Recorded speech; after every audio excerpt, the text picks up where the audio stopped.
মোদি পদবী সংক্রান্ত মামলার ধাক্কায় লোকসভায় সাংসদ পদ চলে গিয়েছে কংগ্রেসের প্রাক্তন সভাপতি রাহুল গান্ধীর।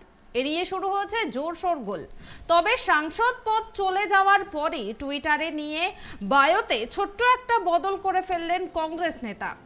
রাহুল গান্ধী তার টুইটার বায়োতে কিছুটা বদল করে লিখেছেন, এটাই রাহুল গান্ধীর অফিসিয়াল অ্যাকাউন্ট, জাতীয় কংগ্রেসের সদস্য, অপসারিত সাংসদ। লক্ষণীয় বিষয় হলো নতুন করে যোগ হয়েছে অপসারিত শব্দটি, তবে অদ্ভুতভাবে লেখা হয়েছে ডিসকোয়ালিফাইড শব্দটি। এভাবে তিনি কিছু বোঝাতে চান কিনা তা অবশ্য কংগ্রেসের তরফ থেকে বলা হয়নি। রাহুল গান্ধীর সাংসদ পদ খারিজের পর দেশের সব রাজ্যের রাজধানী জেলা সদরে গান্ধী মূর্তির সামনে বসে সত্যাগ্রহ করছে কংগ্রেস। আন্দোলনে যোগ দিয়েছেন প্রিয়াঙ্কা গান্ধী, মল্লিকার্জুন খাড়গের মতো কংগ্রেসের বড় নেতারা। তিনি বলেন, এই সত্যাগ্রহ শুধু আজকের জন্য, তবে এরকম সত্যাগ্রহ গোটা দেশেই চলবে। রাহুল গান্ধী সাধারণ মানুষের জন্য লড়াই করেছেন। রাহুল ওই মন্তব্য করেছিলেন কর্ণাটকে, কিন্তু মামলাটি করা হয় গুজরাটে, কারণ কর্ণাটকে বিজেপির মানহানির মামলা করার ক্ষমতা নেই।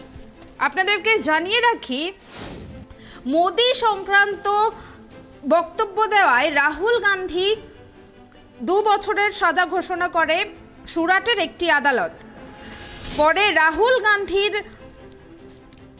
গান্ধীর সাংসদ পদ খারিজ করেছেন স্পিকার ওম বিড়লা। মোদি পদবি নিয়ে আপত্তিকর মন্তব্যের দায়ে 2 বছর জেলের সাজাপ্রাপ্ত রাহুল গান্ধীর সাংসদ পদ খারিজ করেছেন লোকসভার স্পিকার ওম বিড়লা। শুক্রবারই লোকসভা সচিবালয়ের তরফে একথা জানানো হয়েছিল। মোদি পদবি নিয়ে আপত্তিকর মন্তব্যের দায়ে 2 বছর জেলের সাজাপ্রাপ্ত রাহুল গান্ধীর সাংসদ পদ খারিজ করেছেন স্পিকার ওম বিড়লা। এই পরিস্থিতিতে শুক্রবার নরেন্দ্র মোদির সরকারের উপরে ক্ষমতার অপ্রয়োগের অভিযোগও তুলেছেন বিরোধী দলগুলি।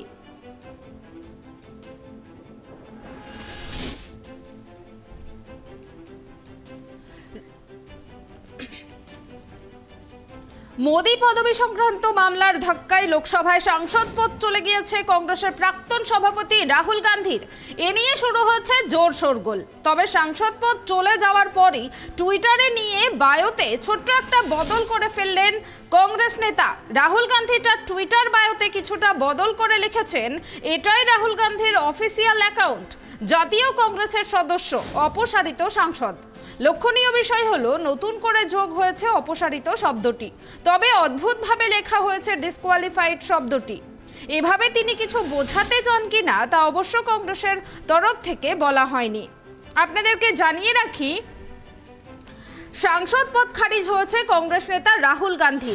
শুক্রবার গুজরাটের আদালতের তরফে রাহুলকে 2 বছরের সাজা শোনানো হয়েছিল।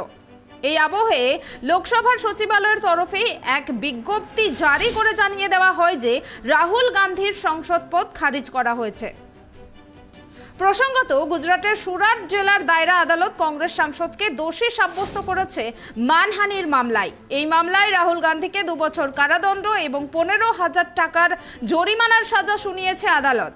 তবে আপাতত 1 মাসের জন্য রাহুলকে জামিন দেওয়া হয়েছে, যাতে তিনি উচ্চ আদালতে এই নির্দেশের বিরুদ্ধে আবেদন জানাতে পারেন। এই পরিস্থিতিতে রাহুল গান্ধীর সাংসদ পদ নিয়ে জল্পনা তৈরি হয়েছিল, আর শেষ পর্যন্ত রাহুল গান্ধীর সাংসদ পদ খারিজ হয়।